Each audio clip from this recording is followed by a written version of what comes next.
So, who are the Native people today? I know what it's like to hurt and to try to assimilate.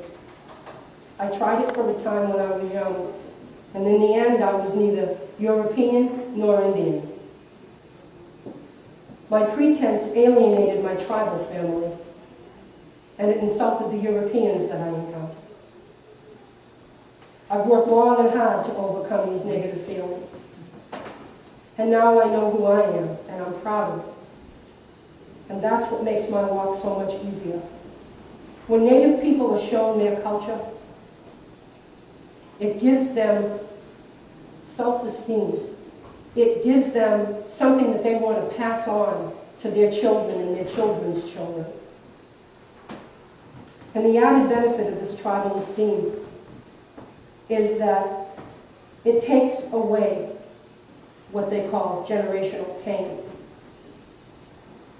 And although it may not disappear completely, it's diminished to the point that it's not the focal point for that person's life. It cuts down on drug use, on violence, domestic, societal, diseases, high blood pressure, cancer, diabetes, alcoholism, unemployment, gang-related incidences, broken families. It will give fewer Native a chance to be incarcerated. All of which are a drain on society emotionally and economically. You see, this is where unresolved anger, depression, and sadness lead. Now see what good can come from bringing the Native and non-Native worlds together. And these very same people, when more grounded in their own culture, become good neighbors, good students, good co-workers. So it benefits society because it brings them up to a higher level. It benefits society, it benefits them tribally. I know in my heart the Native culture is a culture worth saving. And if we can just walk closer to one another, we can see things that we thought about each other were false. And that everyone at some time has to walk in two worlds. We all do it. It's not just the Native American. Except for me, it's just a bit more pronounced. And like I said, I'm a college-educated woman. Those are gifts that I got from the European world. I completed a partial thesis at UMass on fetal alcohol syndrome and fetal alcohol effect among the Native American population. For that, I was invited into the Alpha Kappa Delta Honor Society.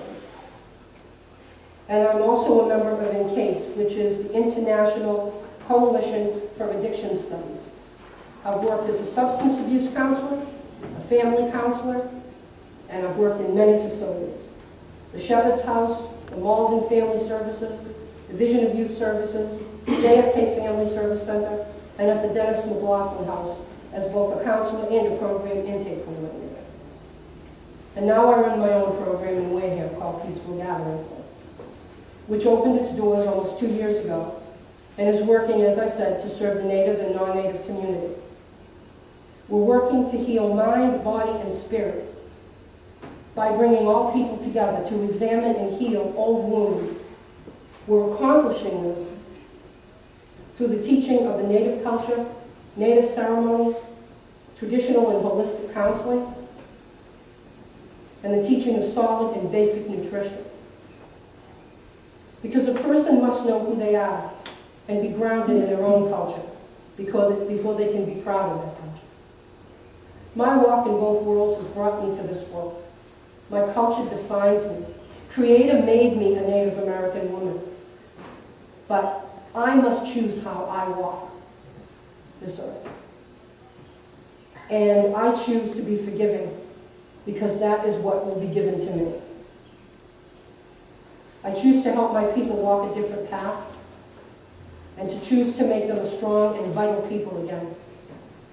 My vision of the future is for the distance between the native and the non-native world not to disappear, but for me to traverse back and forth between the two easier, so that I can show the Europeans how to come into my world. And they can walk back and forth as easily as I would. We have to learn from one another. That's what we're here for. We have to be brothers and sisters to one another. That's also what we're here for. I hope you have a better understanding of how we walk Mother Earth as Native Americans. And I hope you now know that you're more than welcome to come and join us. There's an upside and a downside of walking in two worlds. But I hope to show my people how to focus only on the positive aspects of that walk. So, the other question, who are the Native Americans today?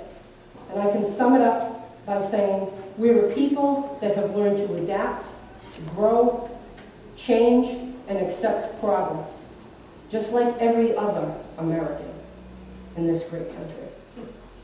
In closing, let me say that I've learned to walk slowly and gently in both worlds, taking and giving to both worlds. The past is the past. We can't change it.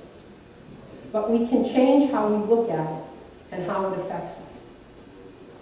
My native world and my tribal brothers and sisters need healing. And so do my non-native brothers and sisters. And I pray today that this is the beginning of all that healing. And I'd like to thank you all, and let me close the same way that I began. Akunek hapiantan witatu oka. Nima. Peace and prayers to all of you, my brothers and sisters. And now if there are any questions? Anyone has a question? Or if I just gave you too much to chew on, I'm sorry.